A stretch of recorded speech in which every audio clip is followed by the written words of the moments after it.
Hi everybody, I am Shabana और इस series of videos में मैं शेयर कर रही हूँ मेरी खुद की journey of fight with cervical cancer.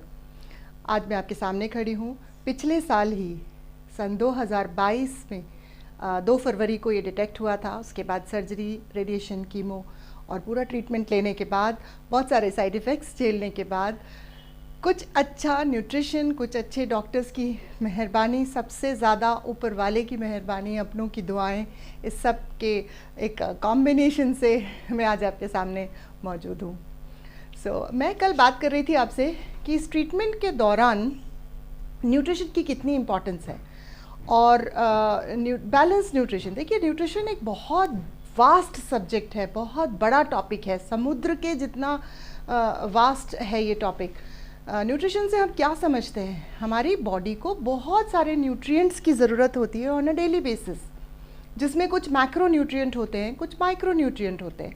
Macro वो जो बहुत सारी तादाद में लगते हैं हमें, जैसे कि कार्बोहाइड्रेट, प्रोटीन एंड फैट, और माइक्रो न्यूट्रिएंट्स जो हमें कम तादाद में लगते हैं मगर वो भी बहुत ज़रूरी हैं, जैसे कि वाइटामिन्स, मिनरल्स, ट्रेस मिनरल्स। ये सारी चीज़ें हमारी बॉडी को डेली चाहिए। विटामिन्स भी बहुत तरह के हैं, मिनरल्स भी बहुत तरह के हैं। क्या ये सब रोज़ाना हम अपने खाने में दे पा रहे हैं? सोच के देखिएगा, हम खाते क्या हैं।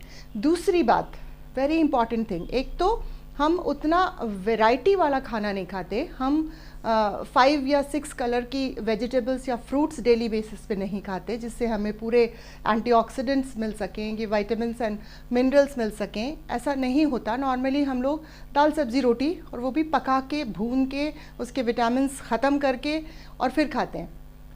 और इससे भी बड़ा एक जो प्रॉब्लम है वो है हम उगाते नहीं हैं। हम वो मार्केट से लेके आते हैं, उसी मार्केट से जहाँ पर जिस तरह वो खेती की गई है। ये एक पूरा अपने आप में एक पूरा वीडियो का टॉपिक है, वो मैं अभी नहीं लूँगी। आप सब जानते हैं कि कितने ज़्यादा इंसेक्टिसाइड्स और पेस्टिसाइड्स और फर्टिलाइज़र्स, कितने केमिकल के साथ आजकल की खेती हो रही है।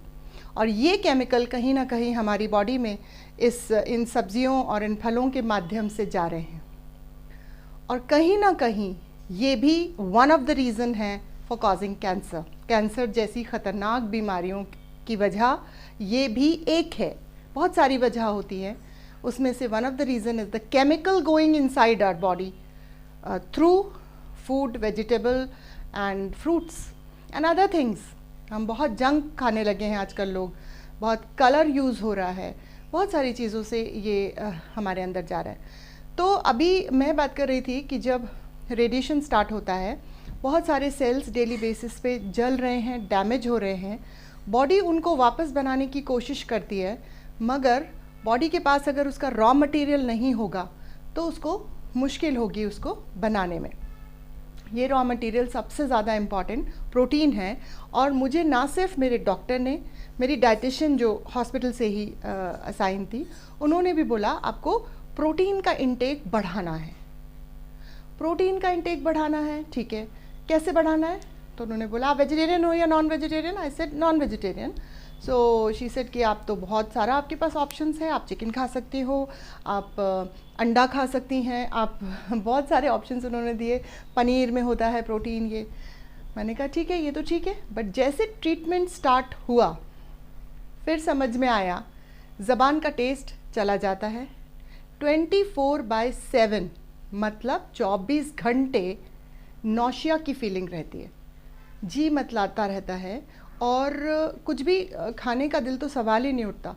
कभी ना कभी आपको ज़िंदगी में वॉमिट हुई होगी, उल्टियाँ हुई होंगी। उल्टी होने के पहले 1, 1.5, 2 घंटे पहले, 2.5 घंटे पहले से कैसी कैफियत रहती है? कैसा लगता है हमें? पूरा मतलब खाना सिर्फ अंदर जाने के लिए बनाइए, ईसोफेगस, माउथ से ईसोफेगस और वहाँ पे स्टमक, सिर्फ 1 वे ट्रैफिक होना चाहिए। लेकिन जब वो स्टमक से वापस उलट के आता है तो वो बड़ी बेचैनी और बहुत अजीब सी एक फीलिंग रहती है। और जब वॉमिट हो जाती है तो थोड़ा हमें रिलीफ मिलता है। लेकिन उस दिन क्या होता है, कुछ हमसे खाया पिया नहीं जाता, गला छिला रहता है और दिल ही नहीं करता कुछ भी खाने का। उस टाइम हमारी फेवरेट चीज़ें भी हमारे सामने हो तो नहीं खाने का दिल करता। वैसी वाली फीलिंग वो प्री वॉमिट वाली फीलिंग 24/7 आपको रहती है। अब आप क्या खाओगे? अंडा खाओगे? ऐसे में पनीर खाओगे? रोटी भी नहीं खाई जाती, रोटी सिकने की खुशबू भी बुरी लगती है। दाल, मैंने 2 से ढाई महीने दाल को टच नहीं किया। दाल में बघार लगता था घर में, और मैं अपना कमरा, बेडरूम टाइट लॉक करके रहती थी कि मुझे खाना बनने की खुशबू बर्दाश्त नहीं हो रही, तो खाना कैसे बर्दाश्त होगा। और यहाँ पर क्या होता है, ज़्यादातर लोग जो मैंने अपने आसपास ट्रीटमेंट लेते हुए देखे कि हालत गिरती चली जाती है। रोज़ आप रेडिएशन ले रहे हो, हफ्ते में एक बार, मुझे एक बार कीमो था, वो ले रहे हो, तो बहुत सारा अंदर डैमेज हो रहा है। बॉडी बेचारी कोशिश कर रही है उसको बनाने की, लेकिन उसको राइट न्यूट्रिशन, राइट हथियार नहीं मिलेंगे तो वो कुछ नहीं कर पाएगी। कमज़ोरी आई, अगले दिन आप फिर पहुंच गए, फिर थोड़ी और कमज़ोरी आई, फिर आप पहुंच गए ट्रीटमेंट के लिए। फिर इस तरह से धीरे धीरे हालत डिटेरियोरेट हो जाती है। और मुझे जो लगता है, बीमारी से ज़्यादा इलाज के दौरान प्रॉब्लम आता होगा। इलाज के दौरान लोगों की जान जाती है, बिकॉज़ जब आपकी बॉडी में कुछ बचेगा ही नहीं तो धीरे धीरे ऑर्गन्स आपके फेल होने लगेंगे। पानी नहीं पिया जाता, पानी भी पीने में दिक्कत आती है, दिल ही नहीं करता पानी पीने का। जूसेस मुझे निकल जाते थे, अनार का जूस, मौसम्बी का जूस। नारियल पानी एक चीज़ ऐसी थी जो थ्रू आउट मुझे हेल्प किया। नारियल पानी की वजह से छाले नहीं हुए मुंह में, कभी भी एक भी छाला नहीं हुआ मुझे रेडिएशन और कीमो के दौरान। 27 रेडिएशन हुए और 4 कीमो, छाले नहीं हुए। बाद में समझ में आया कि इसका रीज़न वो नारियल पानी था। वो बहुत रिच होता है मिनरल्स में और उसमें। एंड एक भी दिन का गैप मेरे हस्बैंड ने आने नहीं दिया, डेली एटलीस्ट 1 नारियल पानी, कभी कभी 2 भी मुझे पिलाया। तो ये था। और दूसरी जिस चीज़ ने मुझे बेइंतहा मदद की है वो है मेरा न्यूट्रिशनल सप्लीमेंट। यहाँ पर रोल आता है सप्लीमेंट का। दुनिया में बहुत सारे लोग हैं जिनको बहुत प्रॉब्लम है सप्लीमेंट से। अरे सप्लीमेंट्स तो लेना ही नहीं चाहिए, वो ख़राब होते हैं। अगर मैं आज आपके सामने ज़िंदा हूँ तो उसका कुछ परसेंटेज इस सप्लीमेंट को जाता है। दुनिया की नंबर 1 कंपनी का सप्लीमेंट मैं बहुत पिछले 8 साल से ले रही थी। एक तो ये वजह थी कि मेरी बॉडी में अंदर से स्ट्रेंथ थी, प्रॉपर न्यूट्रिशन जा रहा था। दूसरा, इस ट्रीटमेंट के दौरान जब डॉक्टर ने पूछ के उन्होंने बोला कि हाँ आप बेस्ट न्यूट्रिशन की बात कर रहे हो, अगर बैलेंस्ड अमाउंट में protein, carbohydrate, fibre, vitamins, mineral सब जा रहा है तो आप लीजिए। और जिस कंपनी का ये न्यूट्रिशन मैं लेती हूँ, बहुत सारे 8 से 9 फ्लेवर्स में आता है, मज़ेदार फ्लेवर्स हैं। और ठंडा चिल्ड, मेरे हस्बैंड क्योंकि गर्मियों के दिन भी थे और रेडिएशन और कीमो की गर्मी भी रहती है बॉडी में, ठंडा ठंडा 1 ग्लास वो शेक बना के देते थे जिसमें तकरीबन 91 न्यूट्रिएंट्स हैं। वो सिप करके मैं पी लेती थी और वो मेरी बॉडी में जाके काफ़ी कुछ हेल्प करता था उसको रिकवरी में। 1 से 2 बार मैं ये शेक्स लेती थी और इसने बहुत मदद की। और मैंने डिफरेंस अपनी आँखों से ना सिर्फ फील किया, देखा। मेरे साथ जो बैच शुरू हुआ था, 10 रेडिएशन, 12, 15 रेडिएशन के बाद उनकी हालत गिरती ही चली जा रही थी, उनका वज़न गिरता ही चला जा रहा था। कुछ लोग व्हील चेयर पे आ गए, कुछ लोगों को 2-2 लोगों का सहारा लगने लगा आने के लिए।